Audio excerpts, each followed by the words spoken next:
ಸಮಸ್ತ ನಾಡಿನ ರೈತ ಬಾಂಧವರಿಗೆ ನಾನು ಚಂದನಗೌಡ ಉಳಿಕೆಂಪಿ ಮಾಡುವ ನಮಸ್ಕಾರಗಳು.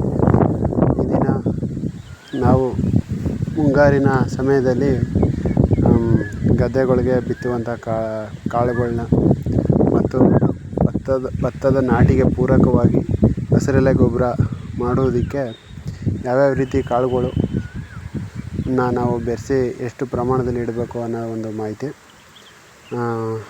ಎಲ್ಲ ರೈತರಿಗೆ ನಾನು ಏನು ತಿಳಿಸೋಕ್ಕೆ ಇಷ್ಟಪಡ್ತೀನಿ ಅಂದರೆ, ನಾವು ಏನು ಬರೀ ಚೆಂಬೆ ಅಥವಾ ಉಳ್ಳಿ ಏನು ಒಂದೇ ರೀತಿ ಕಾಳುಗಳನ್ನಿಟ್ಟರೆ ಸಸ್ಯ ವೈವಿಧ್ಯತೆ ಕಾಪಾಡಲಿಕ್ಕಾಗಲ್ಲ.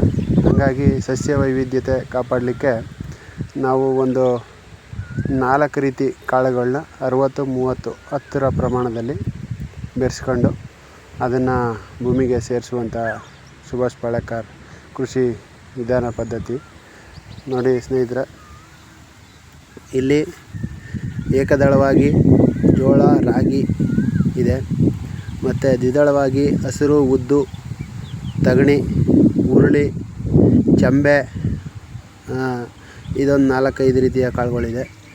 ಎಣ್ಣೆ ಕಾಳು ಪದಾರ್ಥವಾಗಿ ಕಡಲೆಕಾಯಿ, ಎಳ್ಳು, ಹುಚ್ಚೆಳ್ಳು ಇದೆ, ಮತ್ತು ಸಾಂಬಾರು ಪದಾರ್ಥವಾಗಿ ಸಾಸಿವೆ ಮತ್ತು ಧನಿಯಾ ಇದೆ. ಇಷ್ಟು 4 ವಿಧವಾದ ಕಾಳುಗಳನ್ನು ಬೆರೆಸಿ ಇದು ಹೋದ ವಾರ ನಾವು ಬಿತ್ತನೆ ಮಾಡಿದ್ವಿ. ಪೈರು ನೀವು ಗಮನಿಸ್ಬೋದು, ಹಸಿರು, ಉದ್ದು, ಚೆಂಬೆ, ತಗಣಿ, ಜೋಳ ಎಲ್ಲ ರೀತಿಯ ಪೈರುಗಳು ನಿಮಗಿಲ್ಲಿ ಕಾಣ್ತಾ ಇದೆ. ಇದು ಒಂದು ಹೊಸದಾಗಿ ಮಟ್ಟ ಹೊಡೆದಿರುವಂಥ ಭೂಮಿ ಆದ್ದರಿಂದ ಆ ಬದಿಗೆ ಇಟ್ಟಿದ್ದೆ.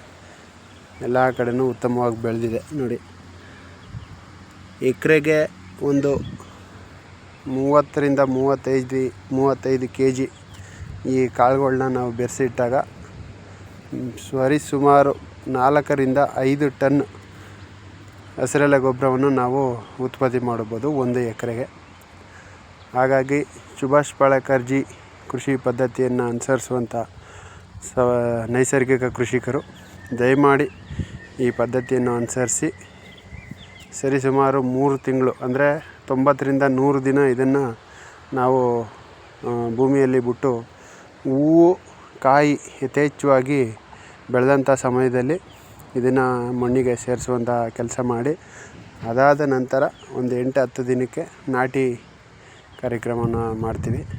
ಹಾಗಾಗಿ ಆದಷ್ಟು ಜನ ರೈತರು ವಿಷಮುಕ್ತ ಆಹಾರವನ್ನು ಉತ್ಪತ್ತಿ ಮಾಡುವ ನಿಟ್ಟಿನಲ್ಲಿ ಎಲ್ಲರೂ ಕೈ ಜೋಡಿಸಿ ಪಾಳೇಕರ್ ಜಿ ಅವರ ಕೃಷಿ ಮಾರ್ಗವನ್ನು ಅನುಸರಿಸಿ ವಿಷಮುಕ್ತ ಆಹಾರವನ್ನು ಆದಷ್ಟು ಹೆಚ್ಚಿನ ಸಂಖ್ಯೆಯಲ್ಲಿ ಗ್ರಾಹಕರಿಗೆ ಮತ್ತು ನಮಗೆ ಉತ್ಪತ್ತಿ ಮಾಡುವ ಒಂದು ಕೆಲಸವನ್ನು ಮಾಡೋಣ.